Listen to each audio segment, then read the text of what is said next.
अभागिन, अपने आप को कभी शीशे में देखा है क्या? कैसी दिखती हो? तुम्हें चाहना तो दूर, तुम्हें तो कोई घर में भी ना रखे। मुझसे कोई भी उम्मीद करना छोड़ दो सुहानी, क्योंकि मैं तुमसे तंग आ चुका हूँ। यह कहकर कबीर दरवाजे को धड़म से बंद कर ऑफिस चला गया। सुहानी उदास होकर अपने आप को आईने में एकटक देखती रही। उसके बिखरे बाल, उदास और थकी आंखें, सूखे होंठ और मुरझाया हुआ उदास चेहरा। उसने मन ही मन में कहा, ठीक ही तो कहते हैं वो, मेरे जैसे को तो कोई घर में भी नहीं रख सकता। यह कहकर वह रोने लगी और अपने बीते दिन याद करने लगी, जब कबीर और सुहानी दोनों कॉलेज में एक दूसरे को चाहने लगे थे। कितने खुशनुमा दिन थे। वो मेरे चेहरे को चांद से भी सुंदर बताते और दिन रात बस प्यार की बातें करते। सुहानी उस दिन को याद करके अपने आप को खुश नसीब मानती, जब उन दोनों ने घर वालों की मर्जी के बिना एक मंदिर में शादी कर ली थी। बहुत खुशहाल जिंदगी थी सुहानी और कबीर की। कबीर भी उसे पति के साथ साथ परिवार का भी प्यार देता।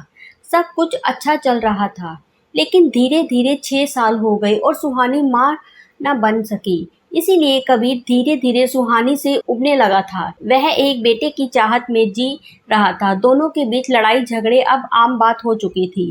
सुहानी को अब अपने अंधकारमय जीवन में आशा की कोई किरण नहीं दिख रही थी और जिंदगी एक सूखे रेत के मैदान से हो चली थी, जिसमें सिर्फ और सिर्फ प्यास और तपन थी।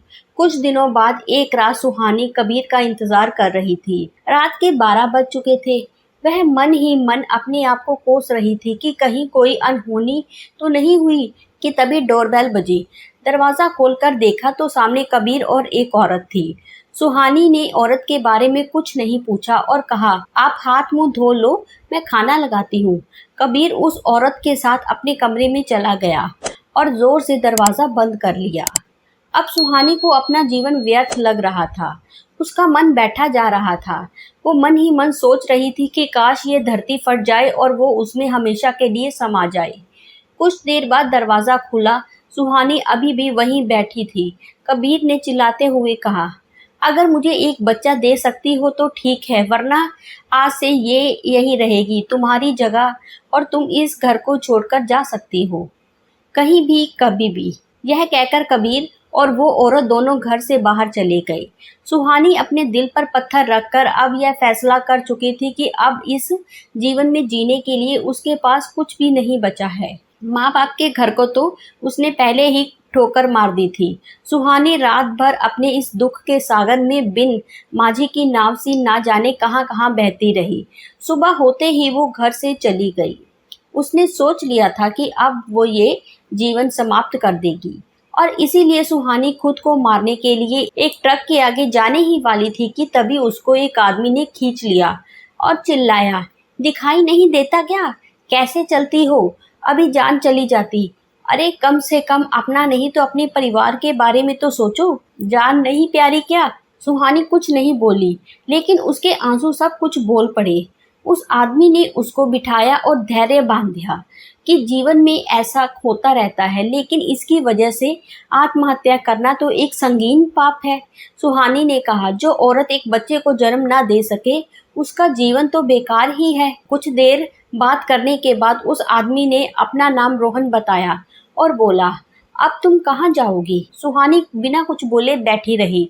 रोहन बोला, तुम चाहो तो मेरे यहाँ रह सकती हो, तुम्हें कोई परेशानी नहीं होगी। इतनी बड़ी दुनिया में कहीं भी जाओगी तो तुम्हें परेशानियों का सामना करना पड़ेगा। सुहानी ने एक पल के ये सोचा और रोहन के साथ चली गई और वहीं रहने लगी, लेकिन उसे हर पल अपने कबीर का इंतजार रहता।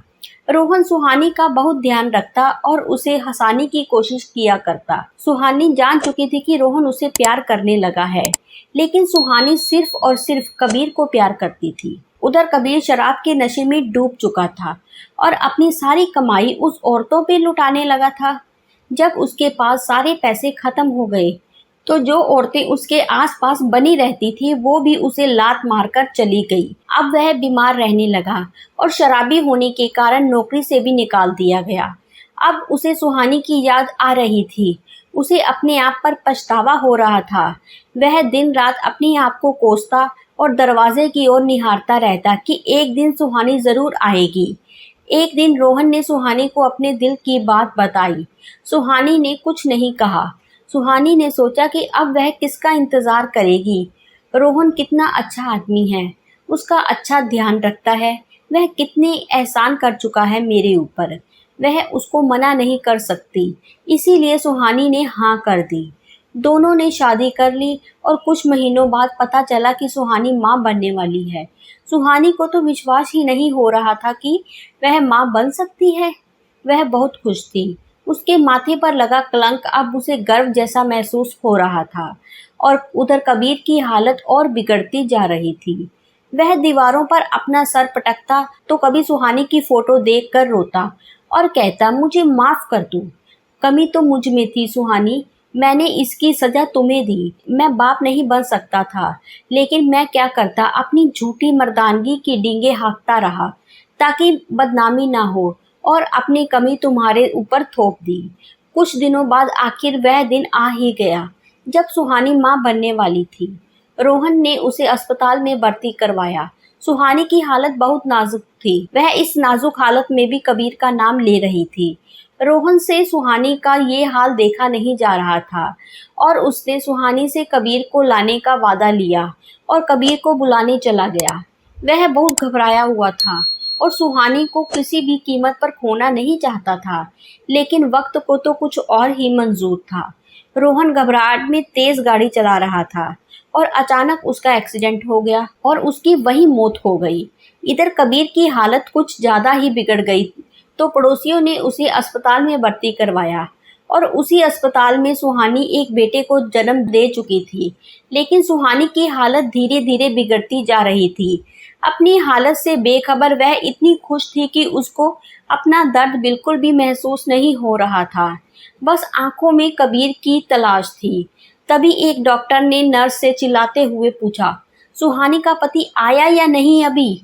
जैसे ही आ जाए उससे ये पेपर साइन करवा लेना, उसकी हालत नाजुक है। कबीर सुहानी का नाम सुनते ही छटपटाने लगा और बोला, सुहानी? सुहानी कहाँ है? मैं हूँ उसका पति। वह सुहानी के कमरे तक आया और देखा उसकी अपनी सुहानी चुपचाप लेटी हुई थी और पास में था एक सुंदर सा शिशु जो अभी अभी इस दुनिया में आया था। सुहानी ने कबीर को देखा तो उसकी आंखों में चमक आ गई, पर उसने अपना मुंह घुमा लिया। कबीर ने उसके पास आकर उसका माथा चूमा और उससे माफ़ी मांगी और बोला, अब कोई परेशानी नहीं होगी, मुझे माफ़ कर दो। कमी मुझ में थी और दोष तुम्हें देता रहा। तुमसे छुटकारा पाने के लिए सच्चाई से मुंह मोड़ लिया मैंने, पर अब मैं समझ चुका हूँ और बहुत पछता रहा हूँ। मैं तुमसे इस बच्चे के बारे में कुछ नहीं पूछूंगा। अब हम तीनों साथ रहेंगे। मैं इस बच्चे का पूरा ध्यान रखूंगा। रहोगी ना मेरे साथ? बोलो सुहानी, बोलो। हमेशा की तरह सुहानी ने कोई जवाब नहीं दिया, पर इस बार वो हमेशा के लिए खामोश हो चुकी थी और उसके पास लेटा प्यारा सा बच्चा हर दुख से बेखबर इस काली रात के बाद आने वाली अपनी पहली सुबह का इंतजार कर रहा था। दोस्तों, हम जिस समाज में जी रहे हैं उसमें ऐसे मामलों में ज़्यादातर स्त्रियों को ही दोषी ठहराया जाता है, जो कि गलत है। हर पुरुष और स्त्री को ये भी समझना चाहिए कि वो पहले मानव है और दर्द सबको होता है। उम्मीद करती हूँ ये स्टोरी आपको पसंद आई होगी। हमें अपनी राय ज़रूर बताएं। कहानी पसंद आई हो तो चैनल को लाइक, कमेंट्स और शेयर ज़रूर करें। चैनल पर आप नए हैं तो चैनल को सब्सक्राइब ज़रूर करें। धन्यवाद।